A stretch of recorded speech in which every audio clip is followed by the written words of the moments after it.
we go. We are streaming. And, all right, so I believe we're live, Nehad. We had some technical difficulty. Took us over 21 minutes because I came in a little bit earlier. Over 21 minutes to get that done. All right. Okay, so we're back to competing design goals. Competing design goals versus codes and standards, managing electrical safety risks. So here's what I did. I'm gonna go straight down to the section design examples because I think that's where we're at, right? Yes. Did you have a chance to read the stuff that I added on Editon? Okay. I have not. Yeah, I have not. This is one thing that we were missing. I mean, not missing, but it needs to be reviewed, I guess. Yeah, but what I'm thinking is maybe we work on this content first. And here's what I'm thinking, Nehad. So what you'll see is I just sort of created a little outline. I didn't come up with the text yet. So my thoughts, I got to figure out how we want to organize the, like these are the design examples. So this is supposed to be the meat and potatoes for our discussion, right? Right. And my thought process is that the first step is to create a little outline on how I want to handle each of these. So I'm thinking in code references, I put the outline as the code references first, and it doesn't have to be this way in our logical order. We could work the code references in the description. But we have the description of like the overview of the situation, so to speak, what the code requirements are. Then we cut the compromises. Like when I implement this, what might I compromise? And then what are the options to address the safety concerns that we've identified? Make sense? I think it looks good. Looks great. I guess eventually have to need to change those bullet lists into paragraphs, and we have a section. Yep. So if we put enough bullets in, making it into a paragraph will just be taking the exact same sentences and just massaging it a little bit. Now, transformer secondary conductors. Let's talk about that first. Transformer secondary conductors. What I'm going to do is I'm going to take a look online. So 240.21c, 21c, and that's called transformer secondary conductors. That's where the rules are for, the lengths and all that other good stuff. And I'll say 215, I think it's 215.15, 215.15 barriers. Let me just make sure. Yeah, I will try. I'm not sure if this is going to work, but I will try to find the equivalent section in Canadian code. Sometimes they just don't have the same thing, Yes, I like that. I'll try. Yep. I mean, I have to try to find something matching at least. Yeah. Okay, and then we have description. Secondary panel board has high incident energy, right? So, so here's the thing. These are code references, but it's not because of the code, right? The 215.15 is an option to mitigate the issue, the challenge.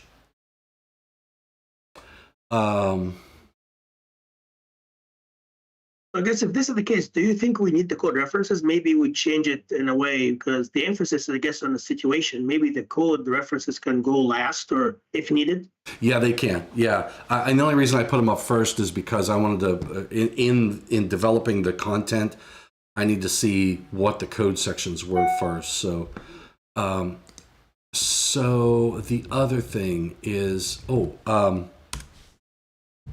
what the other section we could put in there is 408. In chapter 4,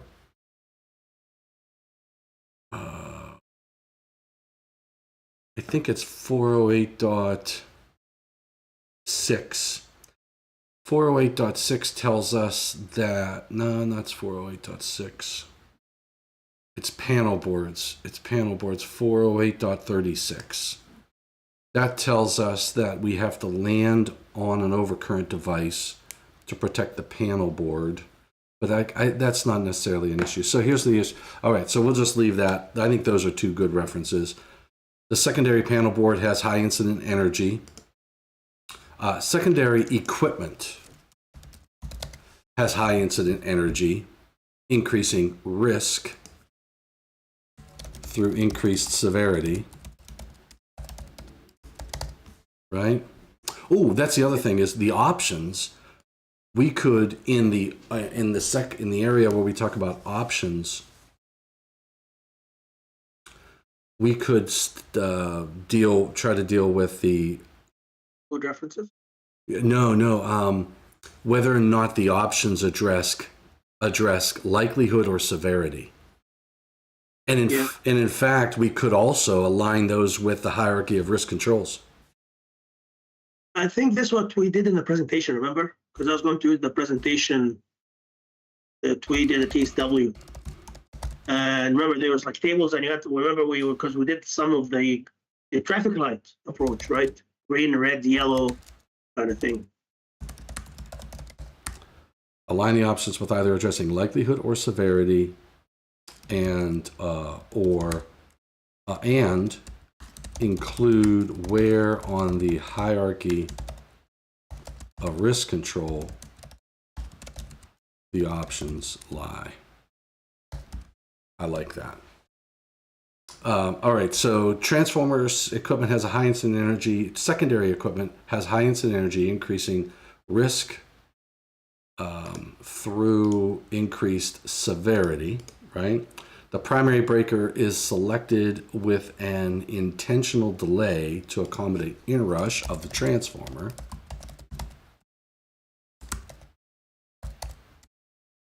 Hence providing the delay for high energy. What else?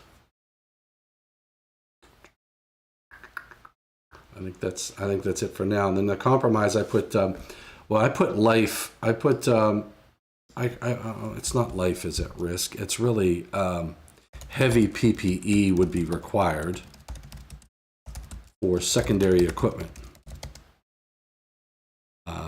Energized work.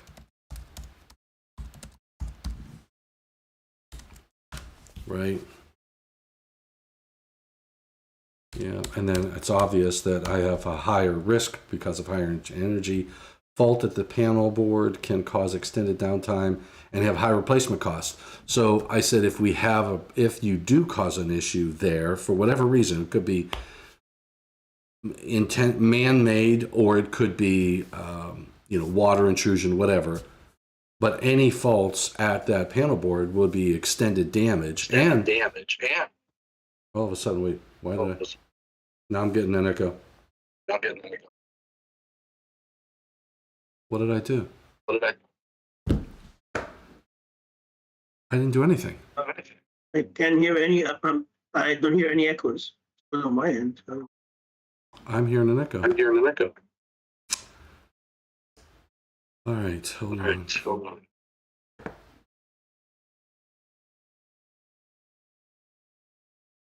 Where's it coming from?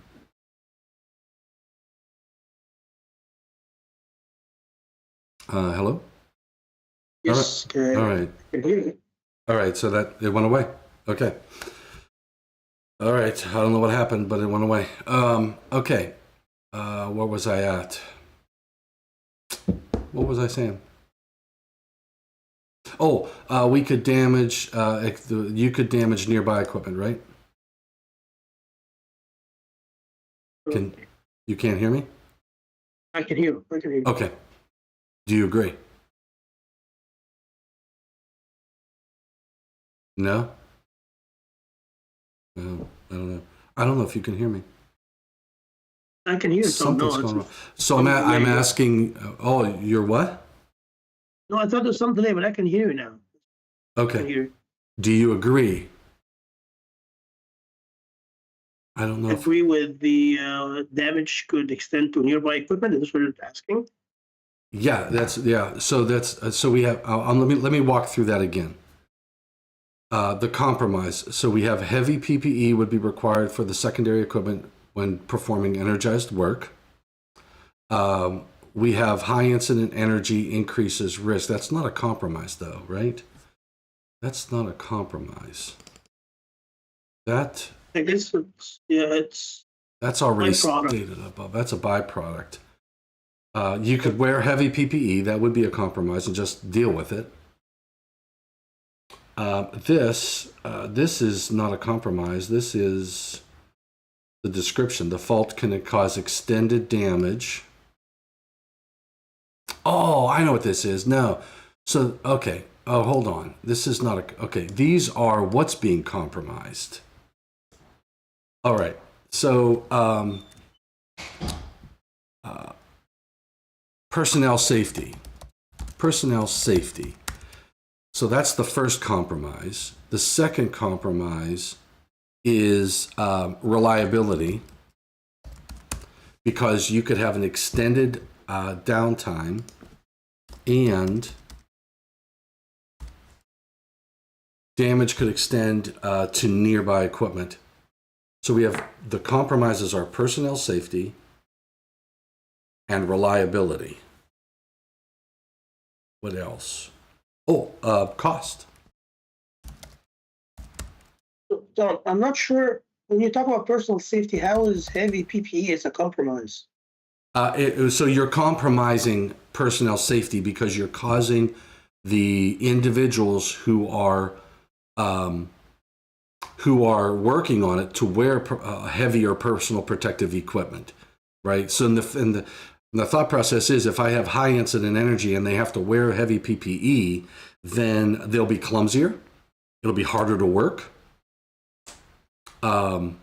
There'll be more heat, exhaustion possibility, right? So our goal has to be to get them into lighter PPE. So we're compromising personnel safety. I guess my question is, would it be personal safety or inconvenience? Because I mean, I don't know, the PPE is still going to protect them, whether it's heavy. Yes, right? But no, I disagree with that statement. Not sure. Personal protective equipment is not going to protect them. It does not prevent death. It does not prevent. It doesn't prevent broken ribs, broken neck, which they could die from. It does. PPE will just prevent an incurable burn. That's all. Yeah. No. Okay. Yeah. I take it back. This is what I meant. I mean, the fact that they're wearing heavier PPE is not going to change the protection offered by the PPE, right? Whether it's category 1 or 2 or right, it's still there. All of them still do the same thing: prevent, I guess, second degree burn. I think it is. Okay, so maybe what we're. I don't know if it's safety. Okay, so maybe it's this. Maybe what I'm actually trying to say is higher incident energy can place the electrical worker into a more volatile situation with it's more hazardous situation with shrapnel shrapnel arc blast, right? And other related results or not results, effects of the increased energy, right? So Tom, the one thing I'm thinking, instead of volatile, maybe more hazardous situation. It's more hazards. The only reason is, more hazardous. What is a good word for, let's see, well, I'm not sure if volatile is a good word. Let's take a look at the definition. Definition is liable to change rapidly and unpredictably, especially for the worse. How about, I don't want to say higher incident, higher hazard, because an arc flash hazard is an arc flash hazard. I'm not increasing the hazard. I'm increasing the severity of the hazard, but I use severity so many times. Primary breakers, so primary, where's it at? More into a synonym for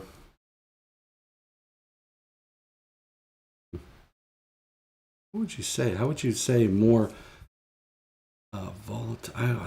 Volatile is the only word that I can think of. Dangerous? What about more dangerous situation? Okay, yeah, dangerous. That's a simple word. Dangerous situation. You don't want to use severe. With think something along the lines of severe, dangerous. Increased shrapnel, arc blast, and other related effects of effects due to the increased energy. Right, so we have more force. So we have personnel safety is the key there. Let me just do this.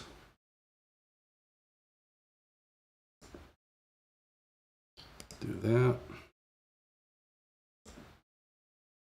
That. Okay, so personnel safety. Control B.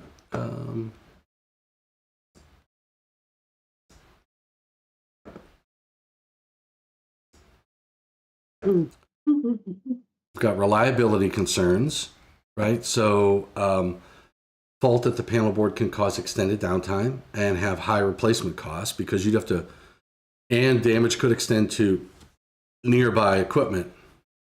Tom, I have a question. Is compromise the right title? Because the reason that the more I'm reading this, remember, but keep in mind, we're not going to use that title. This is just to create the outline. That's all. And all we're trying to say in here are these are the aspects that you are compromising.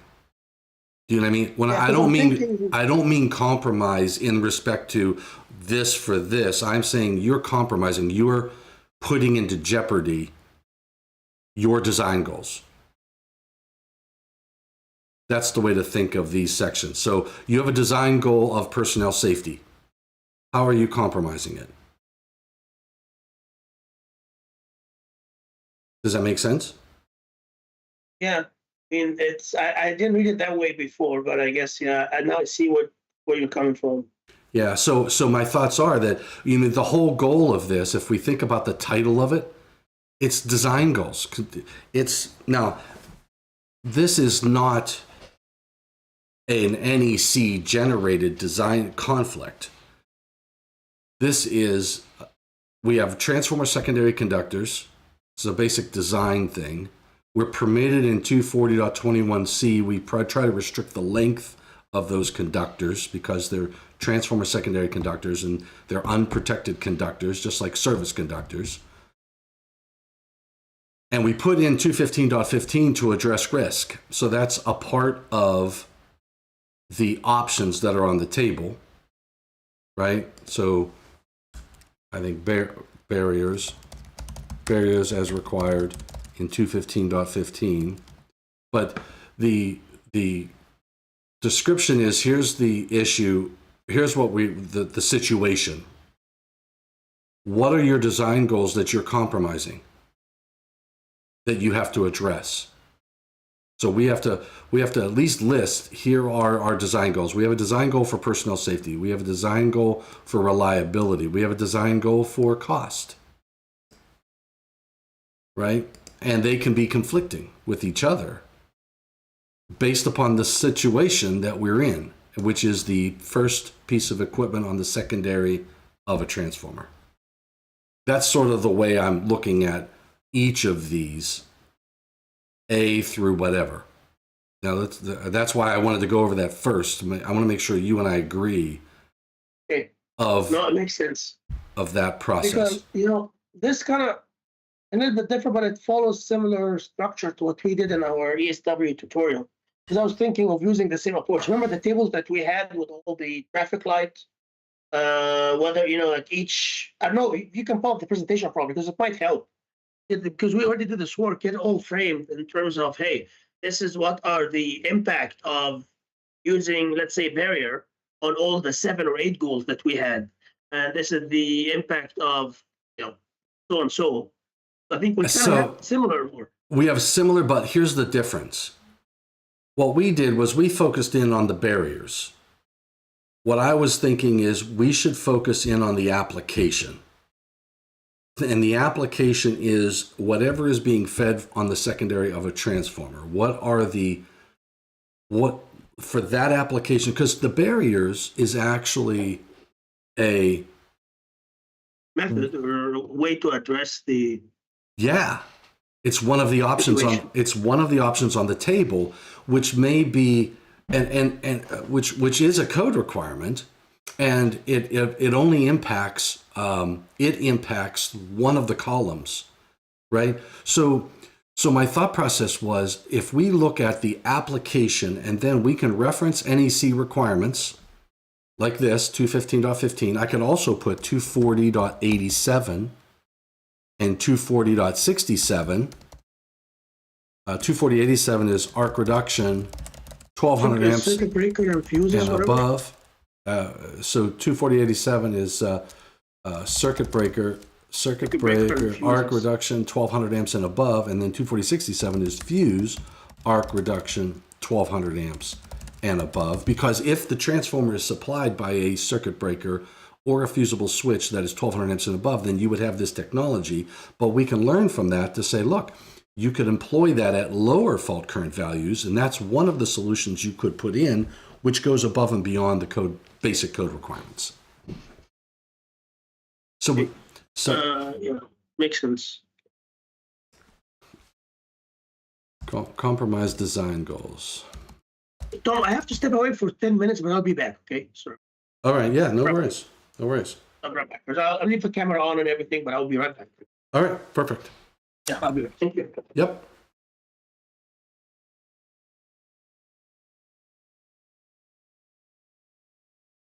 With shrapnel arc blast. And then we have reliability. Fault at this panel board can cause extended downtime and have high replacement costs. Damage could extend to nearby equipment, resulting in extended damage and outage. It's this update.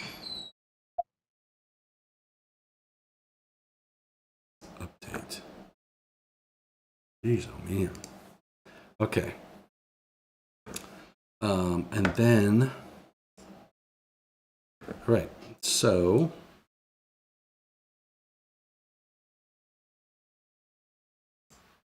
Nehad's not here, so I'll just wait for him to come back. Okay, so the next thing we have, so we got personnel safety, higher incident energy. We have reliability because of the extended damage, because of the amount of energy. We could have reliability concerns because it's the after event. This is a post event. This is a post-event issue and not a normal operating condition. And the replacement costs of damaged equipment, which is extensive, could be high because it's not like it's a planned outage, because not planned, and time is critical. Lost downtime could be translated into the financial impact to the company. So we got personnel safety, we have reliability, and we have cost. Then come down to our options. Barriers is required in 215.15. This is a low cost solution. Okay, so we can say this is impacting severity, no impact. Likelihood, reduces likelihood of touching exposed conductors when the main circuit breaker is in the off position. So barriers can be now 215.15. What does 215.15? 215.15 only applies to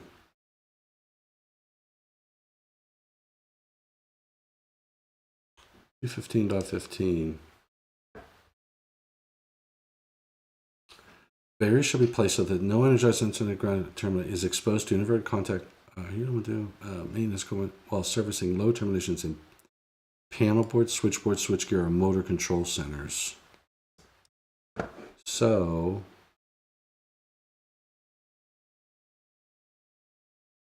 only applies to unformatted text, panel boards, switchboards, switchgear, or motor control centers.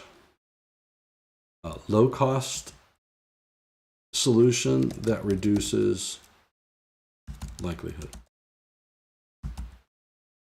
Low cost, I'm just going to say, and easy to implement. Relatively easy to implement. It's all relative. All right. That's your barriers. Place an arc reduction maintenance switch on the feeder transformer. Boom. Reference 240.87 and 240.67.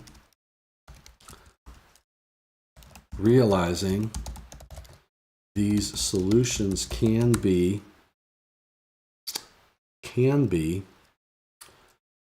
implemented at lower current ratings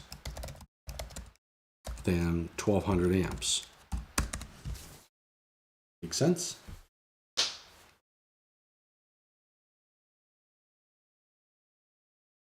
I like that. Thank you. All right. Bring that over there. Let's bring this over here. And we'll bring these over to there.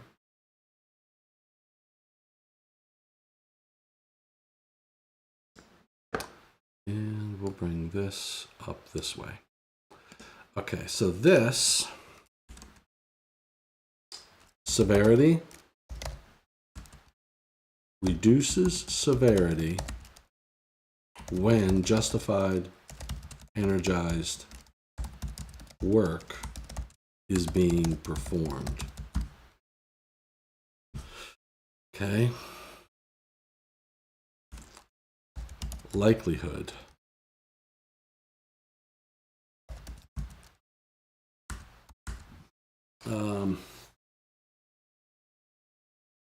Likelihood does not impact whether or not an event will occur. And it doesn't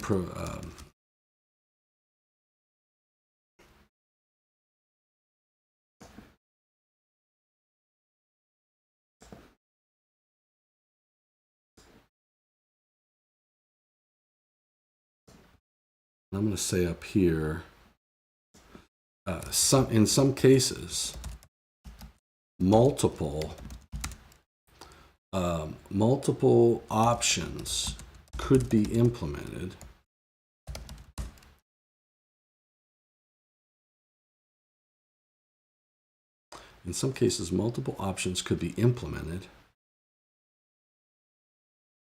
at the same time. Right? And what I'm trying to say there is, if you implement say the barriers and the arc reduction. So now one takes care of likelihood. Marrying options that address likelihood and not severity with options that address severity and not likelihood provide best of both worlds, but may sacrifice the goal of cost or have a smaller impact. Hey, Dan. Changes that to exposed energized parts. Ooh, exposed energized parts. Barriers is required. Only applies to panel switch or motor control, so there's low cost. Severity reduces likelihood of touching exposed. Ooh, energized. Energized parts. I like that. When the main circuit breaker is in the off position. Solutions or protective measures. In some cases, multiple solutions or protective measures.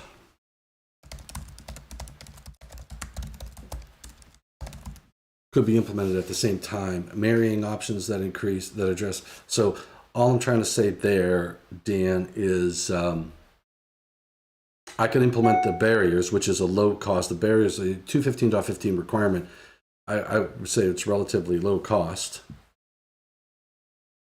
Marry that with the arc reduction, like a 240-87 or 67 maintenance technology. I should call that out too. 240 solutions can be implemented at lower current ratings because you would not do zone selective interlocking. Arc energy reduction maintenance technology. Realizing these solutions can be implemented at lower current ratings and reduce energy on the secondary of the transformer.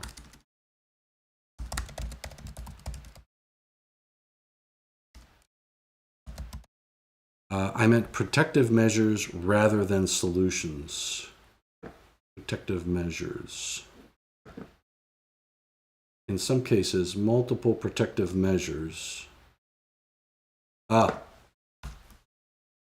Multiple protective measures could be implemented at the same time. Marrying options that address, okay, I'll leave options there. Okay. So that's that one. And then, so then we have the place and arc energy reduction, an energy reduction maintenance switch on the feeder breaker supplying the transformer. Okay, that's good. Reference 240-67, 240-87. Technology, maintenance technology. Realizing these solutions can be implemented at lower lower current ratings.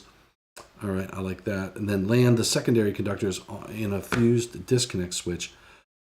And then to the panel board. Okay, so yeah. Robert. Yeah, we are. Nehad and I have to get our paper moving forward, Robert. So Nehad just stepped away. He and I were working on this in the beginning. He stepped away for about 10 minutes. He's going to be coming back. So I just, rather than show a blank screen, I got just me and the paper on right now. And Dan's giving us a hand. All right. So, and what I'm working on right now is the transformer. So we're going through each of these situations. Transformer supplied, supplying a panel board. All right, there he is. He's back. I'm back. Yeah, sorry about that. Oh, there we go. Oh, nope. There you go. All right. So here's what I did, Nehad. I'm going to leave these personnel safety reliability costs for now. We could always go back and revisit. on the options, I added to this. I said align the options with either addressing likelihood or severity, and include where on the hierarchy of risk controls the options lay. In some cases, multiple protective measures could be implemented at the same time. Marrying options that address likelihood and not severity with options that address severity and not likelihood provide the best of both worlds, but may sacrifice cost, right? So if you're doing two different solutions, cost. Yeah, and now the reason I came up with that was because if I put an energy reduction maintenance switch, so I added this one, place an energy reduction maintenance switch on the feeder breaker supplying the transformer, reference 24087 and 67 energy reduction maintenance technology, realizing these solutions can be implemented at lower current ratings than 1200 amps and reduce energy on the secondary of the transformer.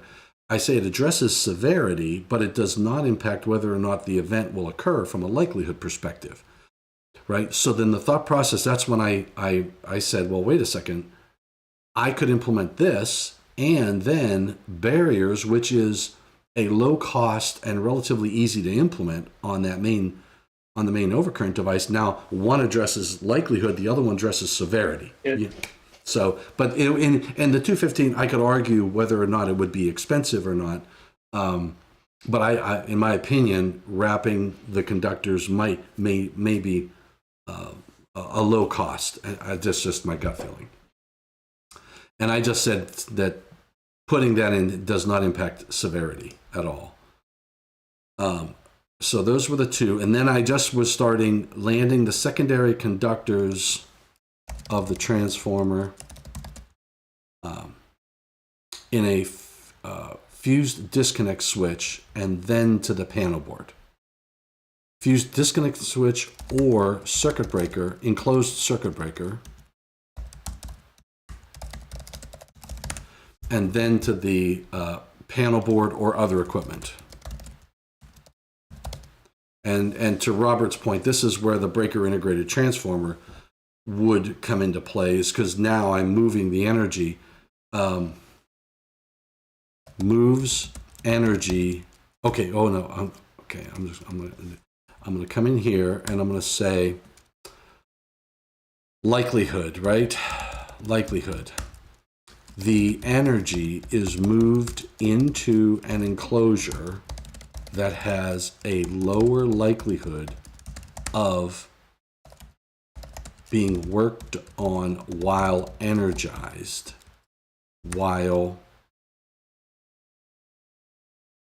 okay, that's that.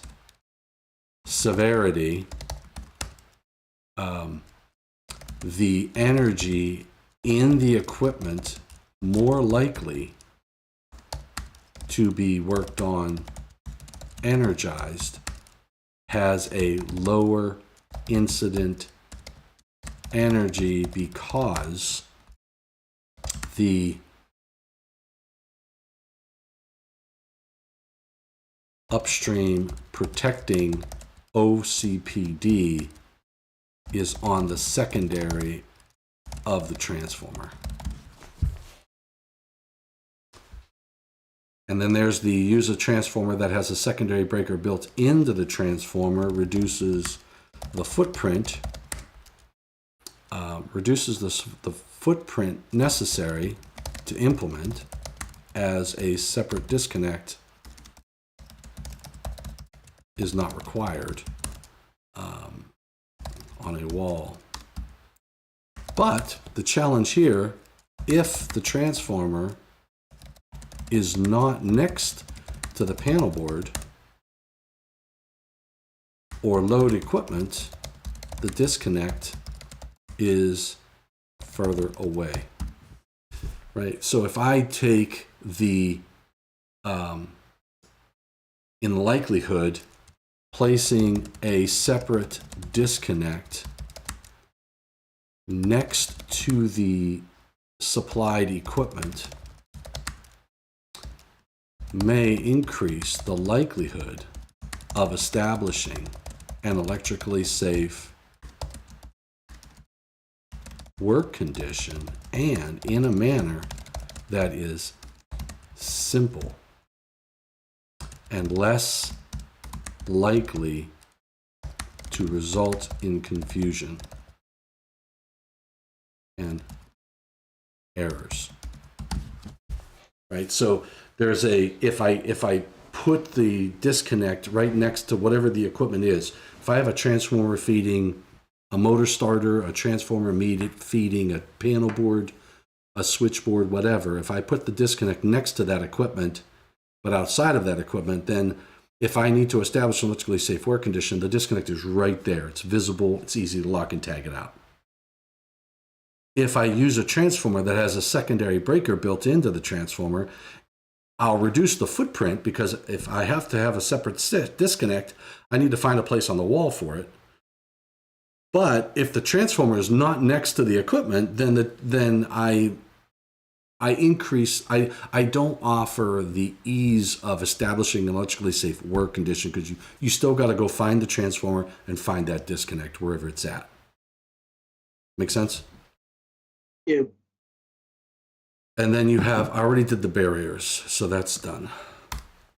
All right, so those are my three options in dealing with the transformer supplying a panel board or other equipment.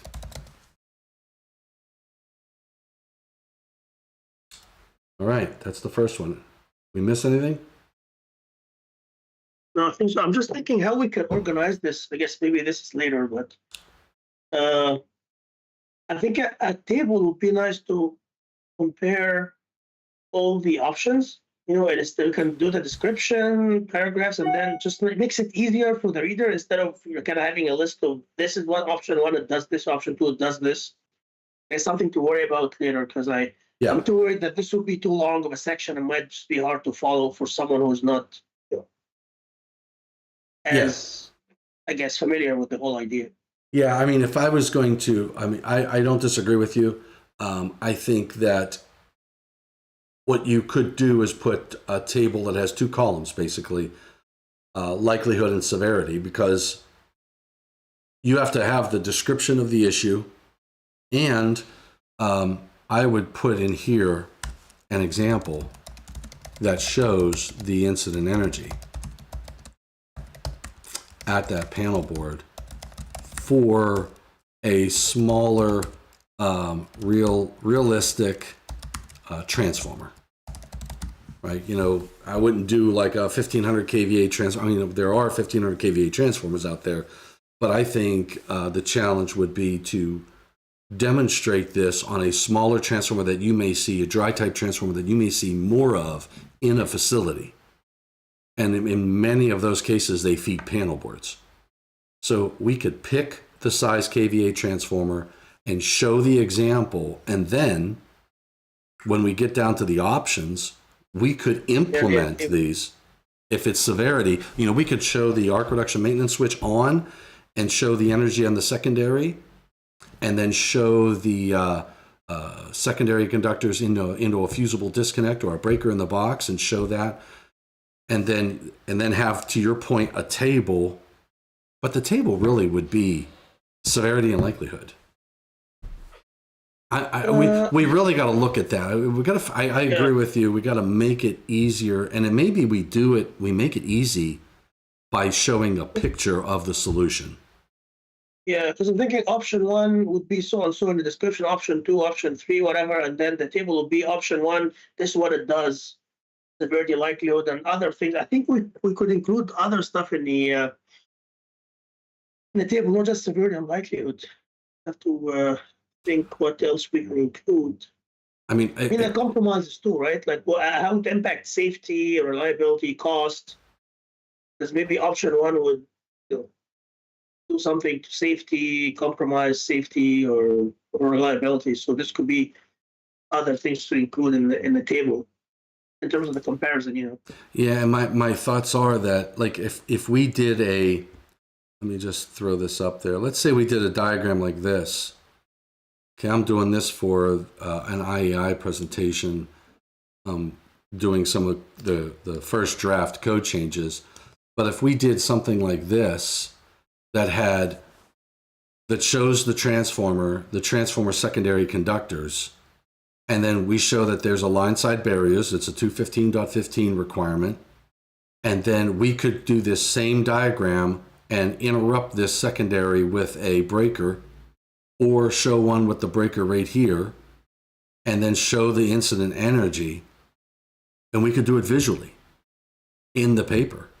Even better, yeah. And then and this can be used in a presentation easily too. So like hitting two birds with one stone. Exactly. And then so we could do a drawing like this, show where the overcurrent device is, and we could even put likelihood and severity, right? So we could put an arrow that says the likelihood is not impacted at this area because we're not doing anything to address that, but the barriers could reduce the likelihood. And we can even show that if we could put a fusible disconnect right before this panel board and take the main breaker out and say, I have facilitated truly establishing an electrically safe work condition.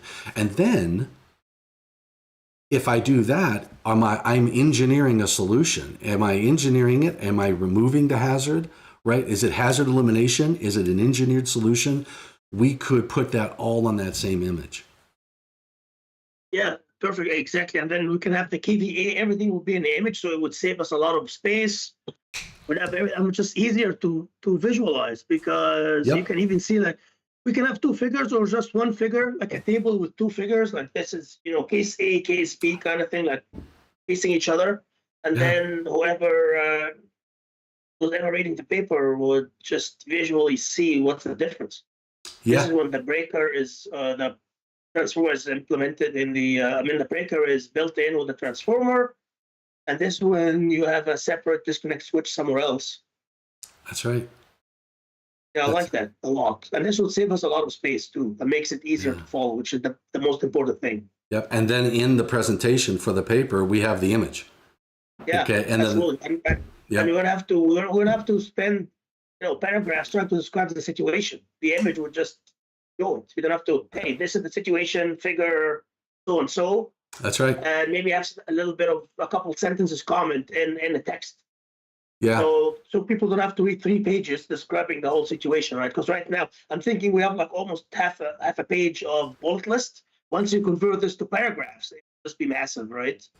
Yeah, that's absolutely right. And I know I have the source of that image in here, so I can just take the image that I have already worked on. I don't know where the heck it is now. It's a lot of work. Yeah, I like those images. This is a lot of work. Yeah, and I tell you, it. Where is it? Now I'm worried because I'm not seeing my images. Oh, I know where it's at. It's not in here. File, open, recent. It is, I am doing one on, I think it's on services. Yep. I'm developing some materials on services. I'll take these images, right? I know it because it's a real big. So how I do it is there it is. I develop it here. So each of these are all individual components. Yeah, so you can use them in different other images. Remove them later, yeah. Makes sense. Yeah, so I can take this and, because what we're talking about right now, Control C, Control V, is taking this main breaker out. Right? So I can do that and then move all of that up to about right here. Just like that. And then now you have a main lug only panel board on the secondary of a transformer. I can show the disconnect next to it, feeding that. You can establish an electrically safe work condition. I don't have to worry about barriers or anything in here because now I've engineered a solution that addresses the arc flash hazard, the shock hazard, but it comes with a cost, right? Yeah. So, all right, I will plan that. I will plan Perfect. that. I'm glad that we came up with this idea. Yeah. It's much better than the text. Yeah. Oh yeah. Okay, so let me document that. The text is good because we need the text to develop the images and everything, but I'm going to document and it could be that. part of our narrative during the presentation. But yeah, I guess the final product should have images. Note that each of these examples will be conveyed in the paper and the presentation as a image. Hold on. NEC requires a disconnect within sight, in sight from, but within 50 foot. The further away, the less obvious the equipment disconnect. But Dan, isn't there an exception whenever you label? If you provide labeling of where it's at, I thought we have to make sure. Hold on, let me go back to this. Use a transformer. But if the transformer is not panel board equipment, the disconnect is further away. Research if there is a required distance. There's no required distance. If it was a motor, distance for disconnect or motor application and versus panel board. Yeah, so there we have I believe, Dan, we have a requirement for a motor application, but I think for a standard panel board, I could have that at any distance away, and it doesn't have to be within sight. Robert says, how about real life? Of course, the tap rules would then come into play. I was missing a bunch of comments here. Less likely to human error instead of moving, say, relocate energy. Yeah, it relocates energy. We'll clean up the language. Okay, so that's that one. I feel good with that one. And I like the way, I like that. So we got that note up there for each of those. Let's go to B. Series ratings. Series ratings. That is in 240. I want to put the code reference. Series. Series ratings is in 240.86. 240.86.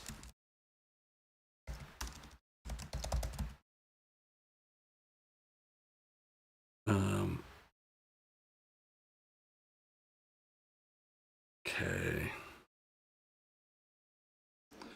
All right, so the description is an option to enable a lower cost, lower interrupting rating circuit breaker downstream of a circuit breaker or fuse with a higher interrupting rating, with both working together to interrupt the higher fault current. The downstream circuit breaker interrupt rating is less than the available fault current that it may have to interrupt, but is able to open safely because the upstream device is operating as well. All right, so that's the basic description is I'm using a lower interrupting rating downstream, but and that addresses cost, right? So why don't we do this? Cost.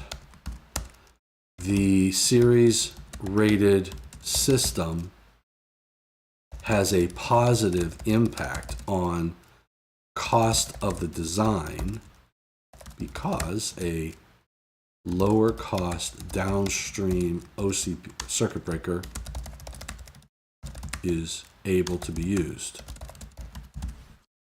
Right? So it's a positive impact on cost.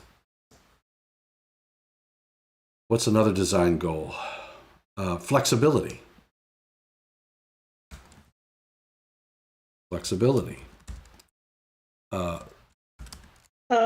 think we had a different name for it. What did we call it in our? Because we had a list of goals, right? It wasn't flexibility. It was Oh yeah.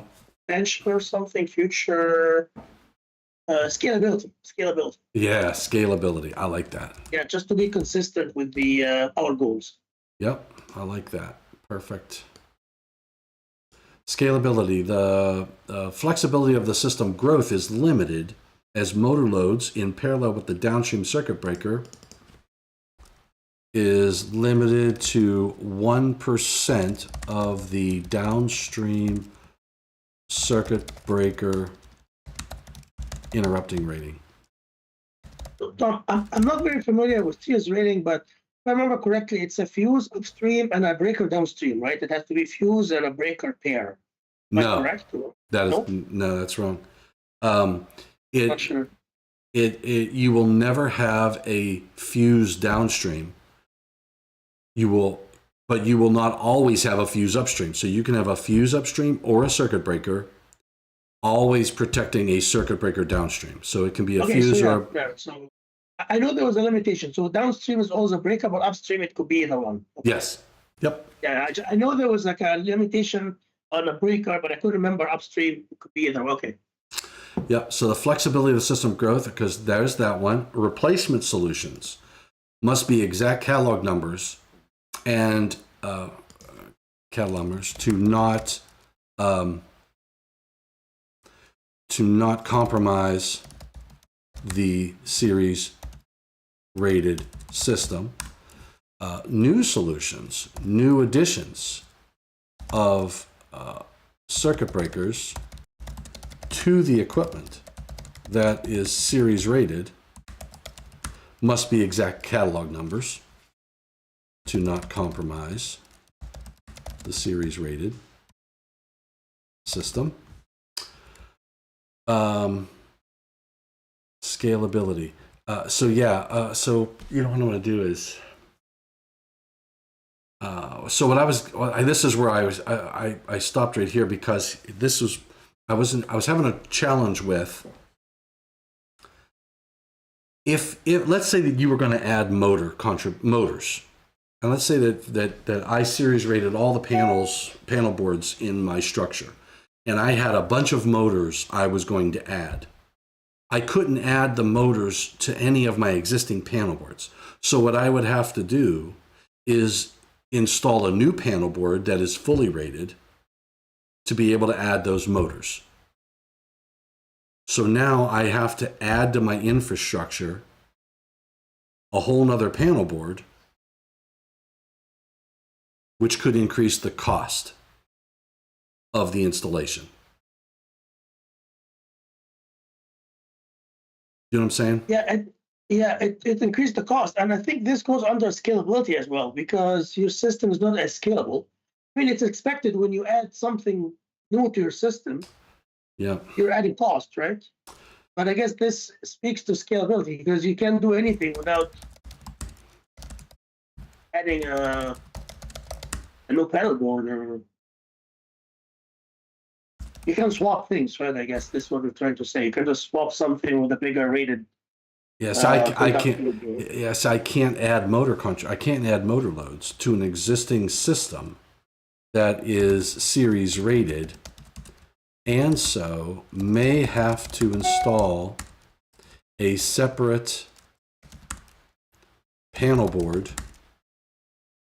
that is fully rated to accommodate the additional motor loads, instead of just adding the motor loads to the existing infrastructure.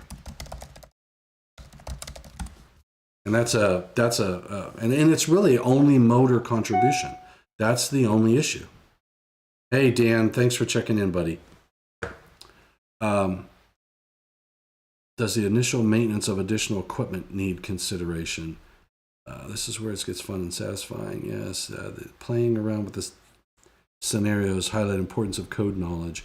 How about the actual picture of a real transformer? Yep. So I'm just reading some of the comments from Dan and from Robert. All right. So scalability. One thing, again, I'm not very familiar with the. I know I watched your videos back in the day. We talked about series rating, but it's not something I deal with. But I'm not sure if this first sentence is what you mean, because you talk about the 1% of the contribution. Is it like default or something? Because it says limited to 1% of the downstream circuit breaker interrupting rating. Is it the rating capacity of the interrupting rating of the breaker or the fault? Something I can't remember. It's the interrupting rating. Is So it? if I look at 240.86, right? 240.86. I'll read it to you. Motor contribution.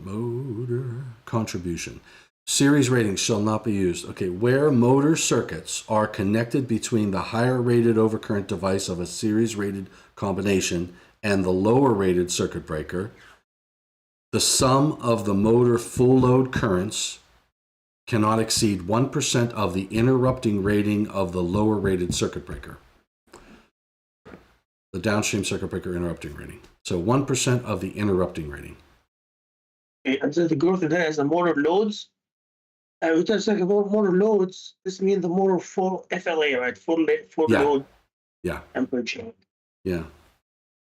Yeah. So motor full load amps. Full load amps in parallel with the downstream circuit breaker is limited to 1%. And what we could do is, here's what I'll do. I'm going to take the existing language. I'm going to paste it.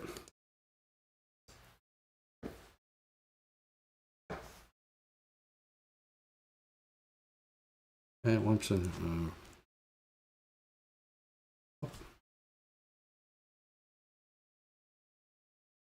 Not what I wanted. That's not what I wanted either. Unformatted text. There it is. Motor circuits are connected. Motor circuits connected between the higher rated current device of a series rated combination and the lower rated circuit breaker.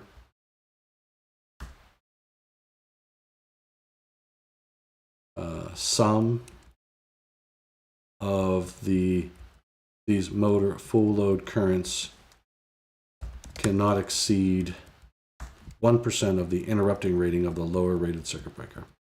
Boom. And I guess we're probably going to show a figure as well. Yeah. Like what we're planning for. Yeah. So this would just explain because the wording is confusing. Like the motors between the higher rated, lower rated. So. Yep. Yeah, we can show a picture of there. Yep. And the replacement solutions must be exact catalog numbers, new additions of circuits. So what we're saying here is that is a skillet. Now let's talk about what's another design goal. What's cost, scalability? What else? What do we have on the list? I forgot our goals. Safety, cost, reliability. Yeah. Is it, we said at the same time. Is your system reliable? I don't think it is. No, because it's not as reliable. Yeah. Or is it out here? It is. Reliability. A series rated system by design will not selectively coordinate. You know what? I'm not going to say will not. May not selectively coordinate when the available fault current is greater than the... Oh, no, it's not going to. Will not. Will not selectively coordinate. And the reason I say will not is because if your series rating, your available fault current is greater than the interrupting rating of the downstream device. So you're relying on the upstream device. Exactly. And they both are going to operate at that available fault current. So by design, they will both open on the available fault current. And I guess you need to make sure that the upstream opens quick enough to protect the downstream one before it welds or gets damaged because of the higher current. That the device cannot interrupt, right? As by design, they will both open at the available fault current.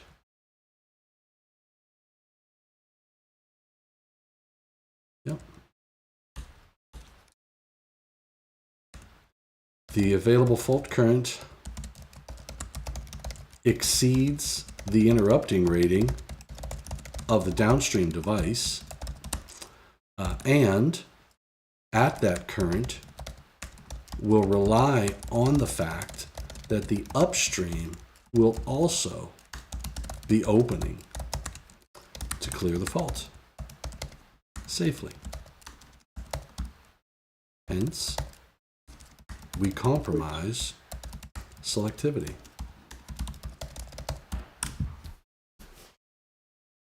Now,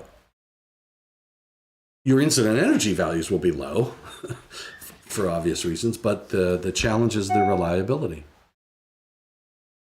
So here's a question. Do you want to pick different goals for each example, or maybe address all 8 goals and say, for example, no effect or something? Oh, we could. Be part of the table. Yeah, it could be part of the paper. Table, I guess. Yeah, it could be part of the table. I don't have to put it in text. I mean, we could. Right, yeah. Because but, it doesn't affect security, for example. This has nothing to do with security, like the right. cybersecurity that we talked about, right? So as I'm thinking, to be consistent, since we have 8 goals, maybe we need to cover all of them for every example and simply say no impact or not applicable or something. Yeah, you know what? I hesitate in saying no impact. The reason is, here's what would happen. Somehow we have to be careful. And the only reason is, because all you need is one person in the audience to go, well, I disagree because, and they give you one of those scenarios that is like, oh yeah, I never thought about that. Or I didn't even know that could exist. And now they discredit the entire document. So we just have to be careful about those absolutes. Because I'm thinking the presentation that we did, we used the traffic light example, I guess, approach.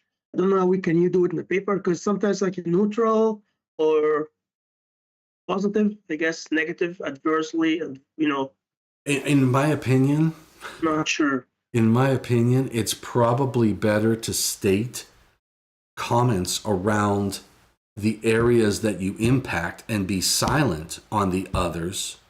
Because if the moment you try to take a position of either go, no go, or everything's going to be neutral. Do you know what I'm saying?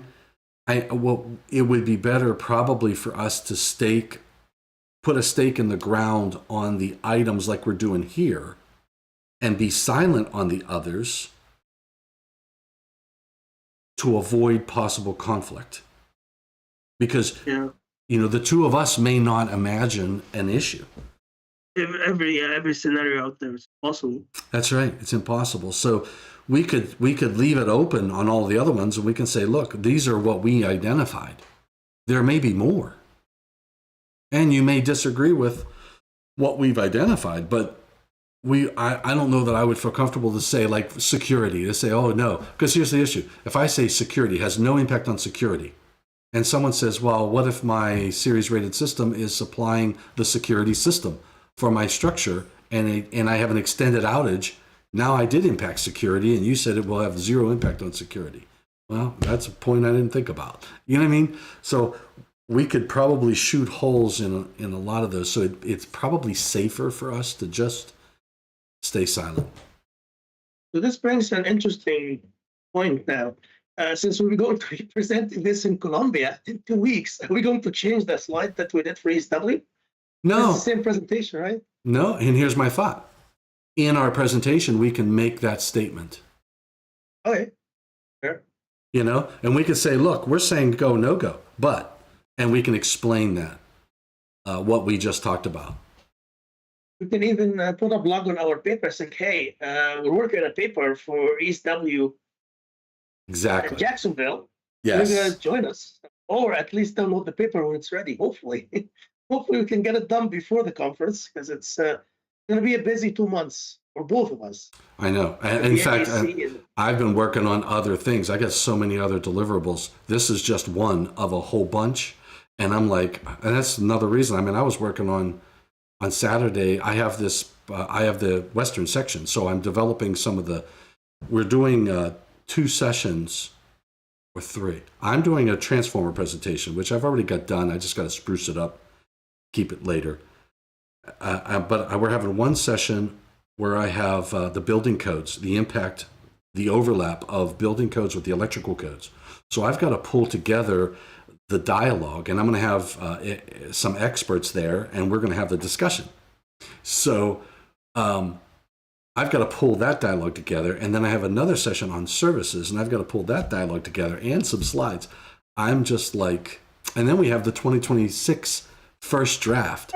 So I'm trying to help them develop those slide decks. That's in addition to other stuff. This is and like, they have your task group, right? You need to start working on preparing your task group meetings because this will be a mess. We have a month.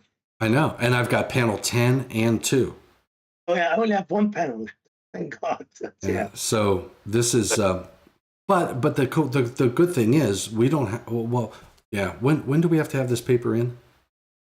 I think the draft is due in sometime in October. I can't remember the date. Oh, we haven't. If we develop this will be enough. It's like, hey, this is not the final version. The final version, I think, is in December or something. Okay. And I'm not suggesting that we would do this, but I know of people who never submitted their paper until the conference the day before. What I'm looking at is if we can meet the deadline for the first draft, and then we can still work on this. But then once October, we're done with the code panel stuff. November would be a much better time for me, at least. I guess you absolutely. So by November, we can wrap all of this up in November. So we've got it to a point where.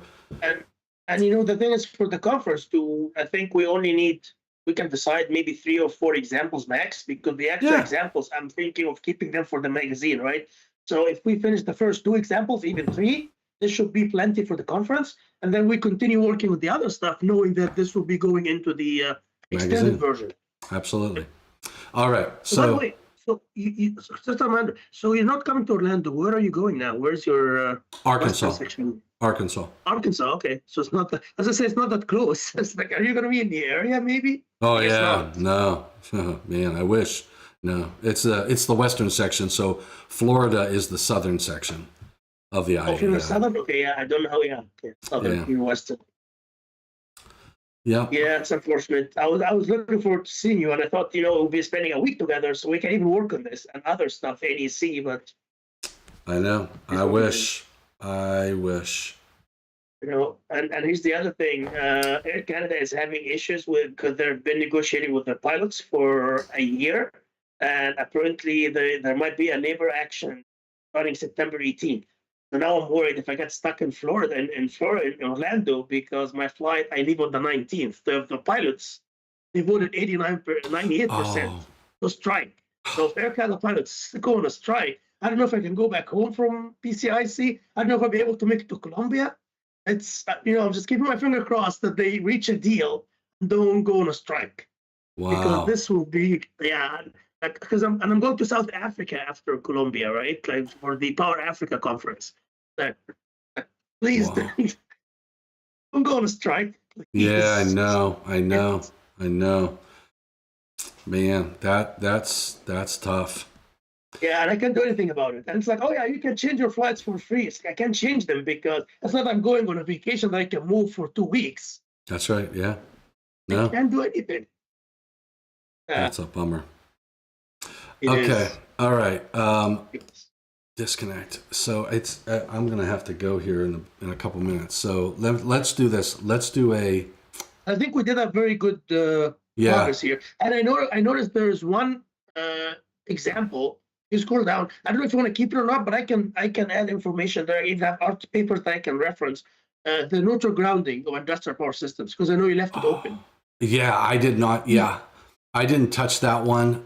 So here's what I did. Let me show you. I'll send you a copy of this. And I did not have track changes on. So, but you know what section we worked on. I know we're only touching this section, and on my end it's empty. So I'll just take this and copy it. Yeah. So on the series ratings, I put. We're just working on series ratings. We did that. Yeah, we finished that. Yeah. On the arc flash reduction, I'm putting the 24087, 24067, 110.16. I've got to build a description. I'm not sure how to handle this one, but I'll figure it out. The GFPE, I'm sorry. But I say good things, Tom. We have at least 3 or 4 solid examples, which is plenty. Yeah. So if you're struggling with one, let's say this arc reduction, we can drop it. Not suggesting we should, but Yep. worst case scenario, we have enough examples. Yep. I think. Then on the GFPE side, I have the different code. So I'm going to put in the exceptions because I have GFPE equipment 1,000 amps and above, solidly grounded systems. We're compromising reliability due to tripping issues and the conflict of that way. We have increased damage because of the pickup values. I mean, we put them on maximum, and we have a bunch of GFPE exceptions. So we have the exceptions where you're not putting ground fault protection of equipment in, and if it was a solution for arc flash reduction, we're excluding that solution in some applications. And I'm going to put the options in on how to deal with the whatever we're doing up there. And we already know the selective coordination, that's the higher incident energy, etc. And I threw in 0.1 seconds. It just dawned on me as I was thinking about selective coordination, I'm thinking, well, what about the 0.1 second in 517? Because I can't reference that for selective coordination. So I was going to, we can do an example on the 0.1 seconds and the compromise that's going on. We discussed it the other day. We were talking about this the other day. Yeah. This is a good addition for sure. Yep. So I think the examples outside of this one, in which why don't you spend some time on that neutral grounding of industrial? I will. But outside of that E, which you've got covered, I think all of these we have all the information. It's just a matter of getting it all down and I think organizing it in this manner. So I think we're good. And Tom, considering I've seen, again, you and I don't do this, but this is a very advanced draft compared to other drafts I've seen when you and I review papers. So I think we're in a very good shape. Even with the way the paper it is today, we can still send it to the committee and say, hey, this is what we're planning. And I guess it's just a matter, because I'm just so used to, and you and I do this, so used to sending them the final version during the draft stage. I don't like to, hey, here's the draft, and I'll be spending 2 more months to work on it. It's like, hey, this is the paper, but this is just a bad year because of the NEC and all the other stuff happening. So, but I mean, we're putting this together pretty well. I just started working on this. We started working on this, 2-3 months ago, remember? Yeah. But the cool thing was, the cool thing was, we had the idea, but we already had a tutorial that we're basing it on. Oh yeah, and this is usually it's the other way around. So this is a new approach for me because it's always okay. I have a paper, let's turn it into a tutorial. But this time, we're a tutorial turning into a paper, which is to me it's a new experience, which I've never done before. But it's great. Yeah, it's working out. And I used our tutorial, like when I set up the outline and the organization of this paper, it was based on the tutorial. Absolutely. And hopefully this material will be used for our other project, which I guess hopefully we can start working on it after the NEC and everything settles, Yeah. Date modified. I am going to put this in an email to you. I'm going to close this. And I'm going to send you the work. There it is. It just went out. So you have the work from today. And let me open up my web. There we go. Robert says, yeah, even he can understand this. So Robert, you are one of the advanced people. So thank you, Robert. Yeah, I'm not following the chat, but thank you for tuning in. Yeah, and I'd like to include Robert in our acknowledgement section. Him and Dan, they've been helping us quite a bit. Yeah, they have. They sure have. I wish I could figure out. I wish I could figure out the audio. The audio. What if I do off? If I do off, you should have no on. If I do on, say something. Oh, see, no, forget about it. I'm already seeing it. Audio. Okay. Just about to say something silly. That's we're live.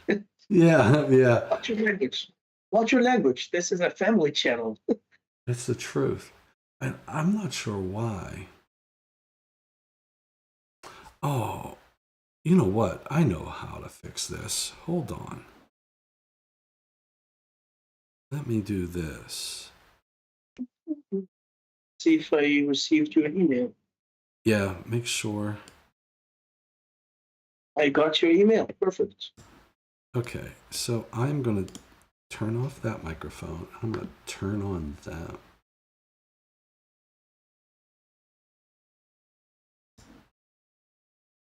If I turn on the mic, I got double now.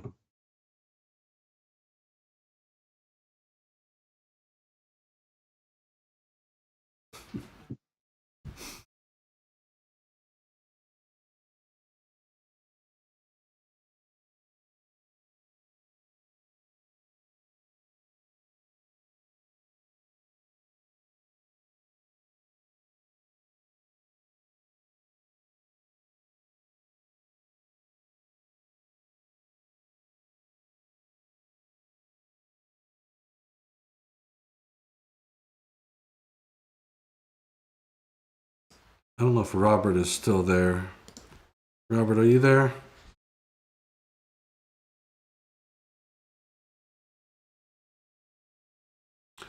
Robert says, did you guys hear about the king that was 12 inches tall? He was a lousy king, but a good ruler.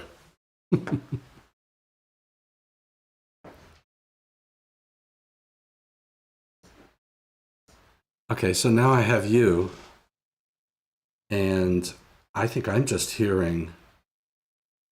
Hold on. Can you hear me, Tom? Yeah, I can hear you. Okay. So and I'm not sure if other people have the same issue that I have in hearing twice. I can hear twice, but I'm not sure about YouTube. I guess I can't hear twice. If someone is online, maybe they can let you know. I don't know. Yeah, I don't know if Robert is still there. Oh, David Engelhardt is there, I think. Really?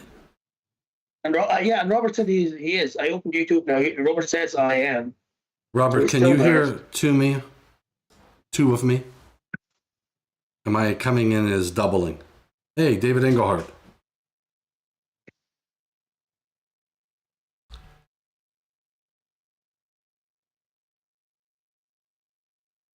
I'm not hearing anything, but whenever I speak, I hear two of me. That'll be pretty distracting. I can hear you guys fine. All right. I guess Robert said he can hear us fine. Okay, so let me look at this. I got monitor off.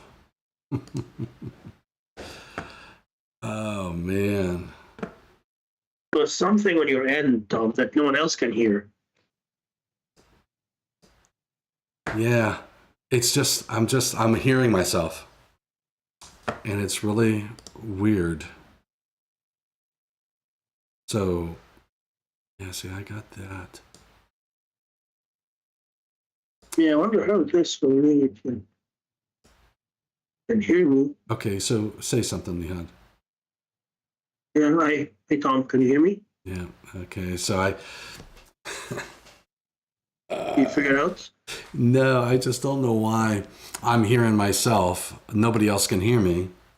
But it's weird because if you're hearing yourself, I mean, you're feeding everything up, like you're streaming everything or uploading everything. So I don't know, man. Robert says I have an echo in my head. and you know what's really bad, Robert, is you know somebody who can help me, so that means you had an echo first. I wish I knew why. Let me go to my headphones. Sound. I'm going to figure this out before I gotta run here in about 5 minutes. External headphones. So there's my input. Here's my output. External headphones. Remember when I had that issue is because I had the program up on 2 different platforms. Ooh. Well, I mean, I wish I had that, but I don't have. Let me quit all of these. In my browser, I have NFP link open. I'm going to close that. I've got Google open. I'm going to close that. And I have Restream open, but it's muted. I'm going to close Restream. There it is. I've closed that. Close that. It has to be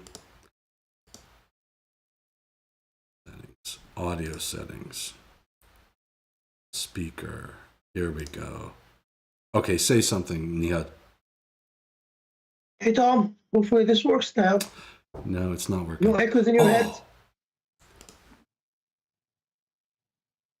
Figured it out, looks like. Okay, say something. Okay. I got it. How's it now? I got it. Okay, well, so like it. I'm going to document exactly what I did. Let me open up my Restream. Okay, here's what I did for future reference. Oh my gosh. Okay, so here's what I had to do. In Teams, on my MacBook Pro, I had to mute the microphone. The microphone is still there because you could still hear me. Yes. So my microphone is still coming through the cam link, but my speaker, I muted. Yeah. I muted all output. Then I went into the ATEM, the feed that I have in OBS that has ATEM, which is pulling in your video and your audio. I selected that, went to advanced audio properties, and I monitor and I output. So now I'm monitoring, meaning I'm monitoring what you're saying, whatever's coming in over the ATEM. So I can hear that. So now I'm not doubling. So my extra was coming from the Teams meeting itself. So now all I hear is the audio that's coming from the ATEM, which is the, I'll show you the ATEM. Yes, because you have two sources of audio and you're listening to both of them at the same time. Yeah, so you can't see it, but the ATEM Mini Pro is what I'm using. And it is, I have my other computer, which has my Teams output, HDMI into the ATEM, USB into my computer. I'm pulling in your video from the ATEM, and in fact, I'll share my desktop.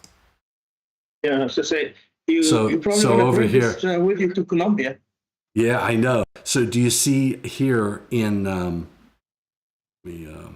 yeah, I can see both of us, and I can see the pixels, like the dimensions. Yeah. Picture. So okay. So you see how I have mic aux microphone right here, which is me. You see how it's up in the yellow. That's me. Yeah. And then the other one is mine, right? Yeah, the other one is yours. So what I had to do, I turned off the audio coming in from Teams on my computer. So I don't hear the audio on Teams. I use it for my microphone, but not for my speaker. But in here, I had to go to Advanced Audio Properties. And here for ATEM, I made it monitor and output. So when I monitor it, that means I can put headphones in and hear your audio. And the good thing about that is if I wanted to, I could go to filters and I can boost your audio, like if you were really weak in audio, or I can add filters on to clear up any noise and all that jazz. So I think you need to write this down, Tom, or maybe cut this last 2 minutes. That was the whole purpose. That was the whole purpose of walking through that, because now I have a video. And I can download this video and just crop that out, and then I got to create like a little cut sheet. Say, if you don't cut it out and don't crop it and save it as maybe manual instructions, or have to fix this problem, another month, and this video will be buried in all your lives, and you won't be able to find it. And it's like, which one was it? I don't know which one it was. That is exactly right. know it was somewhere. Always happens to me. I know I have it. I know it's there, but I can't remember where it is. Man. Yeah. All right. Cool. Well, Well, at that. least we got this figured out. So hopefully next Oh time yeah. the setup will be much smoother. You are traveling this week, I believe. You said you're going to Yeah. teach this I week, right? am. I'm leaving tomorrow for Okay. Syracuse. Yep. Syracuse, oh, New York. Okay. Because I'm heading to Tunisia on Friday. I have a conference there. Cool. And hopefully fly back on Tuesday early in the morning, and then heading to Orlando on Thursday night. Perfect. Perfect. Well, safe Hopefully there'll be travels. no strikes. Thank you. You as well. And hopefully there'll be no pilot strikes because I can't afford Yeah. being stuck in, yeah, it's Oh, I'm with you. frustrating. Can't I'm do with you anything there. about it. All right, Yeah, Nehad. I sounds have good. to. Yep, sounds good. I've got to run, and I appreciate you taking the time out today, buddy.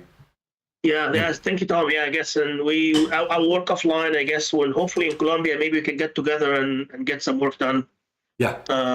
as well. And I guess David Engelhardt has a question for you. He's wondering if the IEI will be recorded. So I guess you're recording something for tomorrow, right? So I've got to figure out when I'm leaving, David. If Yeah. I'm going to leave before 1 o'clock, I'll have to record it. So I've got to look at my schedule this afternoon and see when I'm going to be heading out of here because I've got a bunch of conference calls in the morning anyway. So I just got to figure out what's realistic. So I'm hoping to just go live, and then after I go live, hit the road. I think it's 5 hours or 5.5 hours Yeah. So drive. you're driving, right? You drive to Yeah. Syracuse, right? Yep. So I might do my live session and then hit the road. Well, you All have a right. safe drive, my friend, and yeah, Thank hopefully you. I'll see you. I guess in Colombia. Yep. We will see you in Uh, Colombia, in yeah, Bogota. send. I guess let me know when you arrive. I'm supposed to get there Monday, like 4 in the morning, which is really annoying because it's I don't know, too early. And I'm Yeah. still waiting on Santiago to confirm the hotel or reservation. I emailed him. It's like, hey, because remember he emailed us asking for Yeah. details. So I want to make sure when he's getting me a room, because if I arrive at 4 in the morning, I don't know what to do until probably noon when I get to a room. I don't know. See how it goes. All right. I'll email him too because I just sent him my travel. Do you have to send him I think a picture of your passport too or He said the something? passport, I guess, yeah, for the hotel. So passport, a picture of your, Okay. the passport page with the picture, and I sent him my arrival dates and time. So Yeah. Me too. Yeah. I I even guess. sent him my Bonvoy number. It's like, hey, if you can add it to the reservation, at least I can have it on my end. Because right now I keep checking my Marriott app. It's because it's a Sheraton facility, so but I can't see it. So Yeah. I don't know if he booked it I yet don't or have it either. I don't. Yeah. Then, that's a good point because I don't know if I have a hotel yet either. I'll. right. And it's We'll like, just have to connect with him. That's all. yeah, and I can make the reservation on my own, but let me Yep. know because I don't even know what the place is, name or location, anything. Yeah, Yep. All right, buddy. I got to run. All sounds right. good. Got a Perfect. hard Thanks, stop. Tom. Thank Yeah, you. safe travel. Have a good day. You too, brother. Take And care. say out to Bobby Joe for me. I will do that. We'll see you. Bye. Yeah, take care.